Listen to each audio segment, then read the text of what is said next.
Hi, Caroline Kearney at Powell Arts, and I'm behind the camera with our first collaborative duo of artists that we're showing during It Is Written. We have Kristen Angelucci and Matt Goold, and together they are Myth. And this is one of 3 pieces that they will have in our It Is Written show, which runs from now through October 29th. And we'll have a special preview during the Collingswood Fine Craft and Arts Festival on August 19th and 20th. Would you guys mind introducing us to your piece? Yeah, this piece is called Bounty, and the way that we do our process, I'm a writer and Matt is a visual artist, and so all of our pieces are collaborative and we do them prompt style, so it's one long conversation between each other. So in this one, Matt did this visual first, and then a week later, which is how long we spend on our prompts, I put in the writing. And you sometimes, you reverse that, so sometimes it's the opposite, you write and then you do. How does that work? How do you determine who's going to do what? Do you come in with a collection of things like where you're like, okay, do you just work on one a week or do you work in multiples? We do 2 a I have week. so many questions.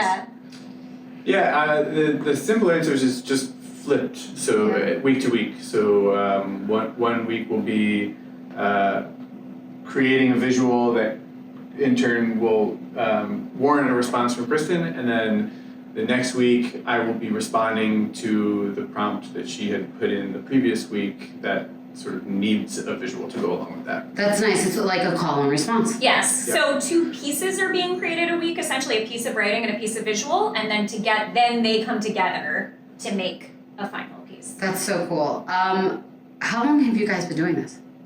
We did a different version of, we call this prompts, and we did a different version of prompts that was all writing based, which was super interesting because that was like a bigger step out of Matt's comfort zone. Mm-hmm. And we did that one that was like a year and a half ago at this point. And did those for like 6 months, and those were super time consuming because we were doing 2 prompts each every day. So that was a lot every day. And then we switched to this format, and we've been doing this for almost a year now, this particular format. It was September of 2022 that we started. Yeah. So this will be your anniversary show? Yeah. Yes. Yeah. I'm so curious about this. So did you both start respectively as a visual artist and a writer, or you kind of morphed into this thing? Do you have crossover between the two? How did you decide to start partnering on this? Because it's a very unique setup. It's really energetic, and it creates really fascinating conversations. One of the reasons we were interested in your work is because, and we thought it was perfect for the show, was because it's 2 ways of telling a story, with words and then with visual language. And collaboratively, the story comes to a different level where it seems almost intrinsic and human, and you're experiencing all of those things at once. So it's such an interesting way to work. How did you get started? How did it form? Yeah, Kristen and I have a business together, which is what Myth is, and we could call ourselves a creative explorations institution for the profoundly playful. Love it. Which is broad and vague on purpose. It allows us to do any type of creative work that we feel like we're interested and capable in doing. We do a lot of branding work, which uses our skills as a designer and a writer.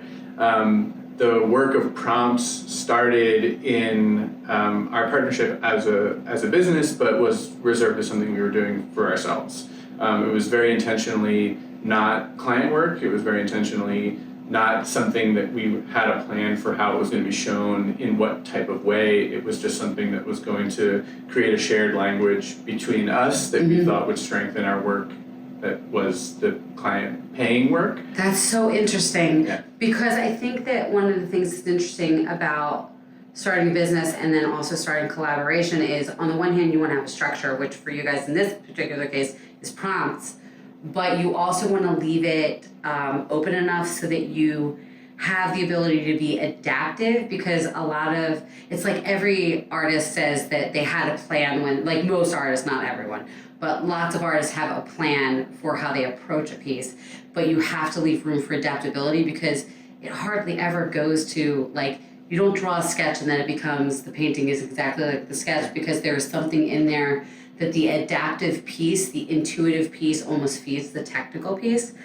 So I find it fascinating that this started as something related to your business, and then it grew into this amorphous thing that you both are kind of controlling, and there's a real give and take. Like, yeah, I wonder, I feel like even though that, yeah, it's true, it's kind of related to our business, I think there's like it's a more complicated line, like the reason we're in business together is because we're best friends, and then because we're both artists. And so it's like, I think in a lot of ways, this is like the reason that kids have recess at school. Like, you just have to work something out of your system. And it's like, I think we would be doing some version of this informally if we didn't set up time for it. And by setting aside time and being like, okay, this is when we come together creatively that is not for anyone but ourselves, that ensures that we get that out of our systems, which we like need to in order to get our work done. well, yeah, and I think that one of the things that is so special about all of the arts is they're a form of an expression that is an intrinsic human, like, reaction to things, and especially if you're a creative, a lot of times you have to get it out and work through it in order to do, like, there's all this stuff that, I'm a singer, and there's all this stuff that undergirds the research and the ideas and the manifesting and, like, of the different play that comes out in this single moment where you actually execute the art, that I think is also true with, like, when you're in business. But I really find it fascinating.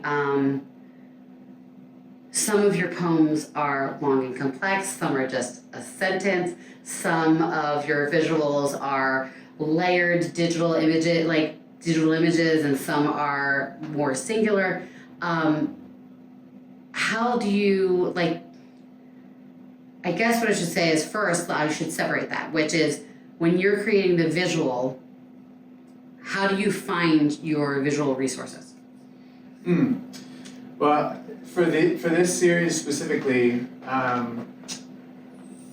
it coincided with the boom of AI being readily available, controversial, and sort of integrated into our life. So I became fascinated with the idea of, like, how can you use that for good, or how can you use that in a way that's interesting and not derivative. So started playing around with AI to generate source material to then manipulate. So for this work specifically, the idea of it being conversational between each other, but also conversational, like writing literal prompts that go into AI that then gives you something that you weren't expecting, that then you take and collage and mix and manipulate beyond what it gave you, to then have someone respond to that and do the same thing in a different way. It was like the convergence of what it means to be a human with inputs and outputs against interacting with technology, and that was just timely and fascinating. And as an art making process, my favorite thing is not knowing where it's going to go. So I like to wander and not know what it's going to look like. Through the process, do you then there's something about happy happy surprise that makes you go, I wasn't thinking of that, that's kind of interesting. I also find it fascinating because AI builds off of large language modules, so basically you are taking a visual vocabulary and it's arranging them, and then you're taking what it spits out to you and rearranging that large language model vocabulary. So, and then giving it to someone who's going to rearrange it and give it new context. By more language. More language. Yeah, and then you're putting that, like, either vice versa, either you're responding, but I wanted to ask you about the writing, which is, so how do you determine, like, because this is obviously a multi-stanza, like, complex, like, longer form work, as opposed to something very succinct. What drives you, like, how do you develop is it just intuitive that you decided how long the story is going to be, or do you kind of have an idea, or trying to pair the complexity and the rhythms? How do you approach that? So when we were doing prompts that were just writing, almost all of my prompts were very long, and I think that's where I default. If you were to text with me, you'd be like, this person uses a lot of words at all times. Same. Matt knows. And so for this, my challenge to myself most weeks is to try to do it in as few words as possible. So a lot of the writing that we're doing in this project is a lot shorter than where I tend to skew naturally. And the way that I'm able to do that, to kind of curb myself a little bit, is like, we put our prompts in on Monday, we put them in a Google Doc. And so I see Matt's prompt Monday morning, and I will pull it up over the course of the week at different times and write down what I'm thinking of it in that moment, or what's occurring to me in that moment. And I'll start a piece, and I'll start being like, okay, here's what I think I'm gonna do with this. And then I would say probably over 50% of the time I abandon that original idea at some point during the week, and I go, oh, well, this thing happened in my life, and this feels like more relevant, or what I wanna talk about right now. The piece that I'm working on right now, he put something in on Monday. Immediately I had a thought, and then I was like, no, it's this other thing, and now I'm back to, well, I think the first thing was right, actually. But a lot of times it's just something that I'm writing to myself on my phone, and also doing a lot of like waking up in the middle of the night and texting myself something, and being like, oh, that's it. And it's interesting, because he'll put something in on Monday, and by Thursday I'll be like, I'm pretty sure I know what I'm doing this, and then Sunday night I read something else, because like, it kind of depends on, they get written at different times in the week, which is super interesting. Yeah. And that changes the length and the material. Well, I think it's very interesting the way that you guys are allowing for a structure to the conversation, but then you're allowing that to evolve over time, which to me, like, you're both creating a frame through which the conversation can happen more elegantly, which I think is really beautiful. I'm a big fan of your work. We're so excited to have you on the show. And so we hope that everybody will come read Kristen's beautiful writing and see Matt's striking visuals at our show from now through October 29th. Thank you so much, guys. I'm so glad you're our first collaborative team. Thank you. Glad to be that.